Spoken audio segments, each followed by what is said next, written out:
YCP నేత అలాగే మాజీ మంత్రి కాకాని గోవర్ధన్ రెడ్డికి సంబంధించి కేసు వ్యవహారం ఇప్పుడు తాజాగా ఆయన పిఏకు డ్రైవర్కు కూడా నోటీసులు ఇచ్చారు. వైఎస్ఆర్సీపీ నెల్లూరు జిల్లా అధ్యక్షుడు కాకాని గోవర్ధన్ రెడ్డి ఆయన అనుచరులపై మోపిన అక్రమ మైనింగ్ అలాగే ఎస్సీ ఎస్టీ అట్రాసిటీ కేసుల్లో తాజాగా 12 మందికి పోలీసులు నోటీసులు జారీ చేశారు. ఇళ్ల వద్ద లేని సమయంలో వారి ఇంటి గోడలకు నోటీసులు అంటించి వెళ్లారు. పొదలకూరు పోలీస్ స్టేషన్లో నమోదైన అక్రమ మైనింగ్ కేసులో మొత్తం 11 మందిని నిందితులుగా చేర్చిన పోలీసులు A4గా కాకాని పేరు చేర్చారు. తర్వాత ఇంప్లీడ్ కేసుగా ఎస్సీ ఎస్టీ కేసును కూడా పెట్టారు. తాజాగా కాకాని పిఏ శంకర్ అలాగే డ్రైవర్ పెంచల్ రెడ్డికి నోటీసులు జారీ చేశారు.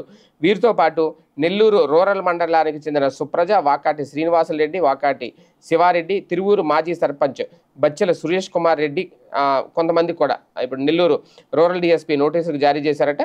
ఈ నెల 17 కొంతమందిని, 18 మరికొంతమందిని విచారణకు హాజరు కావాల్సిందిగా ఆ నోటీసులు అయితే పేర్కొన్నారు. అయితే కాకానికి సంబంధించి ఈ కేసులో ఇట్టి పరిస్థితుల్లో వెనక్కి తగ్గేదైతే లేదు, ముందుకే వెళ్తున్నారు అనేది ఖచ్చితంగా ఈ క్వార్జ్ గనులకు సంబంధించి ఈ అక్రమ మైనింగ్ ఆరోపణలు ఎదుర్కొంటున్నారు కొద్ది రోజులుగా కాకాని గోవర్ధన్ రెడ్డి. నెక్స్ట్ ఇప్పుడు ఈ లిక్కర్ స్కామ్ వ్యవహారం చాలా హడావుడిగా నడుస్తుంది కాబట్టి అంటే ఏదో ఒక స్కామ్, ఏదో ఒక కుంభకోణం గతంలో జగన్మోహన్ రెడ్డి ప్రభుత్వ హయాంలో జరిగింది అనడానికి ఆయన హయాంలో ఉన్నప్పుడు ఇలాంటి మంత్రులు వీళ్ళందరూ ఇందులో, ఎందుకంటే ఈయన అప్పుడు మంత్రిగా చేశారు కాబట్టి వీళ్ళందరూ భారీగా దోపిడీ చేశారు అనేది. కాకపోతే ఇప్పుడు దీంట్లో కూడా సీరియస్గానే ముందుకు వెళ్తున్నారు. పోలీసులు నోటీసులు ఇచ్చారు, విచారణకు హాజరు కమ్మన్నారు. కాబట్టి ఏం చేస్తారు, ఆ పిఏ డ్రైవర్ ఏం చెప్తారు, ఏంటి విచారణకు హాజరవుతారు లేదనేది చూడాలి.